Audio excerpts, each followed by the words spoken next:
So I'm on a free trial at the moment for Diffit, and I'm trying to find like the best tools for science teachers using it. I think I'd like to work on a critical thinking activity. I'm thinking let's do the space physics module, and we want to be more specific than that. Let's do the life cycle of stars. I'm going to click 11th grade and generate resources. And then we just wait a short while until it loads all the suggested activities. And so we're just going to wait for it to load. Shouldn't be too long now. Okay, I'm just going to very quickly scroll down so you can see what's been created here. If I scroll back up again, it gives us a selection of like a potential first slide or a diagram for us to show. Yeah, I like the look of that one. Okay, and for critical thinking, I think I'll go for either multiple choice or short answer. So we've got 3 of each. Of course, what you can do is you can go in and where it says add questions, and you can select if you like to add 2, and then you select that, and then you click on the get questions. Don't forget to click the show answers because you'll need those in a bit. And here we go, here's the button, get student activities. If you have a look at the top bar, this gives you all sorts of things that you could use. Some of them are more kind of geared towards the English lessons or maybe the languages. For science, there's some good stuff there for collaboration and critical thinking. I'm going to go for critical thinking and compare and contrast. And a new feature for Diffit is this customize button, which means that you can change the text or the questions that are in it. So if we click on this here, we should give you the option to do so. If you wanted to change the diagram for this, for example, you just click on edit content, and then you would select a different diagram or picture.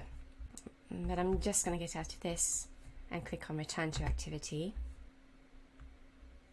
I like this. It's like multiple choice, but you have to explain your answer, which is probably quite a good idea to get students used to exam technique, explaining their reasoning. So I think I would like to export just this particular section here. I think I'm going to click share to classroom, and then obviously you'd set up whatever class you have for that and assign it to them. Right, and then I'm going to click on this. It's just loading it. There we are. Right, so here is our question answer. Of course, you could print this if you wanted to and give us a handout. I'm going to now duplicate this so I can put the answers in so that they're easy to find and the students can mark their own work if you want them to. So I'm going to press duplicate like this. And then I'm just going to go back and find the answers. So click out of this, back to content, scroll back to the multiple choice, and this is one of the answers here.